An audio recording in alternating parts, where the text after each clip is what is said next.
What is a business? The term business refers to an organization or enterprising entity engaged in commercial, industrial, or professional activities. The purpose of a business is to organize some sort of economic production of goods or services. Businesses can be for-profit entities or non-profit organizations fulfilling a charitable mission or furthering a social cause. Businesses range in scale and scope from sole proprietorships to large, international corporations. Business also refers to the efforts and activities undertaken by individuals to produce and sell goods and services for profit. Key takeaways. A business is defined as an organization or enterprising entity engaged in commercial, industrial, or professional activities. Businesses can be for-profit entities or non-profit organizations. Business types range from limited liability companies to sole proprietorships, corporations, and partnerships. Some businesses run as small operations in a single industry, while others are large operations that spread across many industries around the world. Apple and Walmart are two examples of well-known, successful businesses. Understanding business. The term business often refers to an entity that operates for commercial, industrial, or professional reasons. The concept begins with an idea and a name, and extensive market research may be required to determine how feasible it is to turn the idea into a business. Businesses often require business plans before operations begin. A business plan is a formal document that outlines the company's goals and objectives and lists the strategies and plans to achieve these goals and objectives. Business plans are essential when you want to borrow capital to begin operations. Determining the legal structure of the business is an important factor to consider since business owners may need to secure permits and licenses and follow registration requirements to begin legal operations. Corporations are considered to be juridical persons in many countries, meaning that the business can own property, take on debt, and be sued in court. Most businesses operate to generate a profit, commonly called for profit. However, some businesses that have a goal to advance a certain cause without profit are referred to as not-for-profit or non-profit.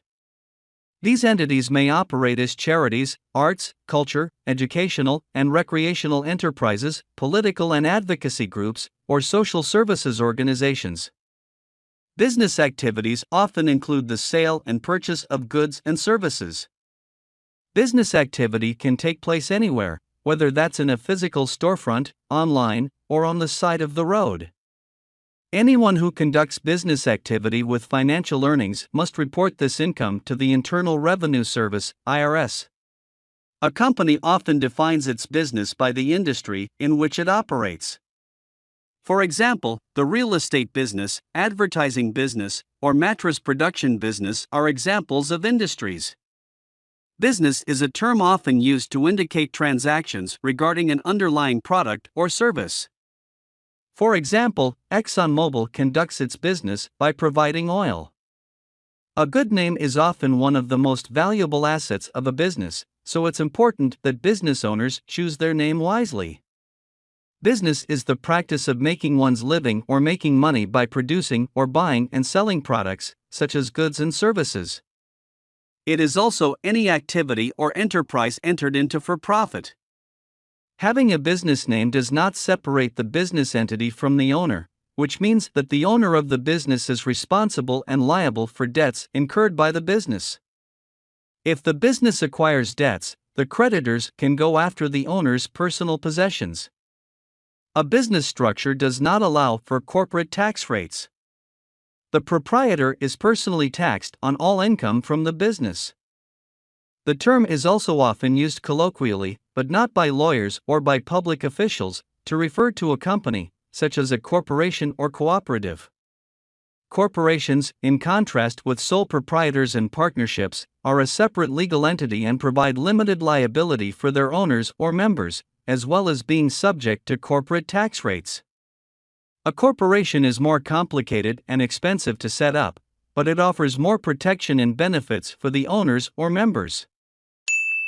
Porter's generic strategies describe how a company pursues competitive advantage across its chosen market scope. There are 3 or 4 generic strategies: lower cost, differentiated, or focused. A company chooses to pursue one of 2 types of competitive advantage, either by having lower costs than its competition or by differentiating itself along dimensions valued by customers to command a higher price. A company also chooses one of 2 types of scope, either focused, offering its products to selected segments of the market, or industry-wide, offering its products across many market segments. The generic strategy reflects the choices made regarding both the type of competitive advantage and the scope. The concept was described by Michael Porter in 1980. Porter wrote in 1980 that strategy targets either cost leadership, differentiation, or focus. These are known as Porter's 3 generic strategies and can be applied to any size or form of business. Porter claimed that a company must only choose one of the 3 or risk wasting precious resources. Porter's generic strategies detail the interaction between firms' cost minimization strategies, product differentiation strategies, and market focus strategies. Michael Porter described an industry as having multiple segments that can be targeted by a firm. The breadth of its targeting refers to the competitive scope of the business. Porter defined 2 types of competitive advantage: lower cost or differentiation relative to its rivals. Achieving a competitive advantage results from a firm's ability to cope with the 5 forces better than its rivals. Porter wrote, "Achieving competitive advantage requires a firm to make a choice about the type of competitive advantage it seeks to attain and the scope within which it will attain it."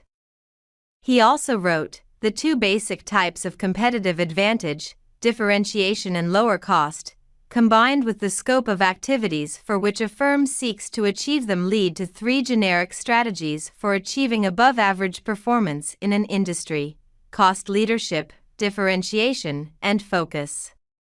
The focus strategy has 2 variants: cost focus and differentiation focus.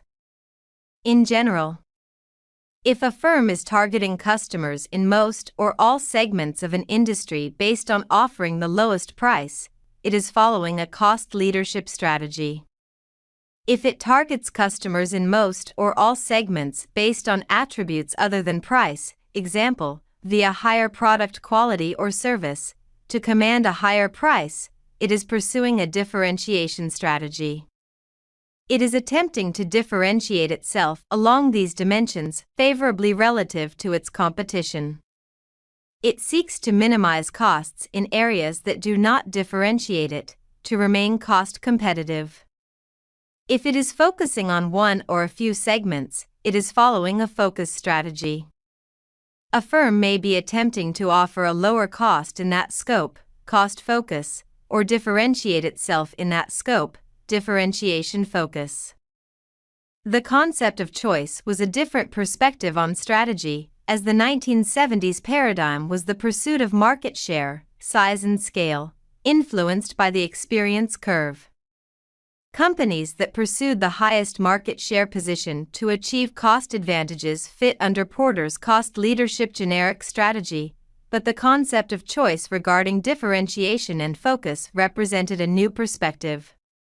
Empirical research on the profit impact of marketing strategy indicated that firms with a high market share were often quite profitable, but so were many firms with a low market share. The least profitable firms were those with moderate market share. This was sometimes referred to as the hole in the middle problem. Porter's explanation of this is that firms with high market share were successful because they pursued a cost leadership strategy, and firms with low market share were successful because they used market segmentation to focus on a small but profitable market niche. Firms in the middle were less profitable because they did not have a strategy.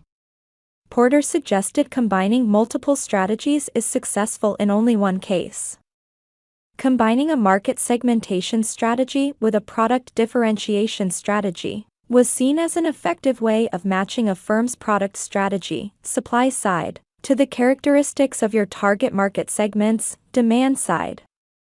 But combinations like cost leadership with product differentiation were seen as hard, but not impossible, to implement due to the potential for conflict between cost minimization and the additional cost of value-added differentiation. Since that time, empirical research has indicated companies pursuing both differentiation and low-cost strategies may be more successful than those pursuing only one strategy.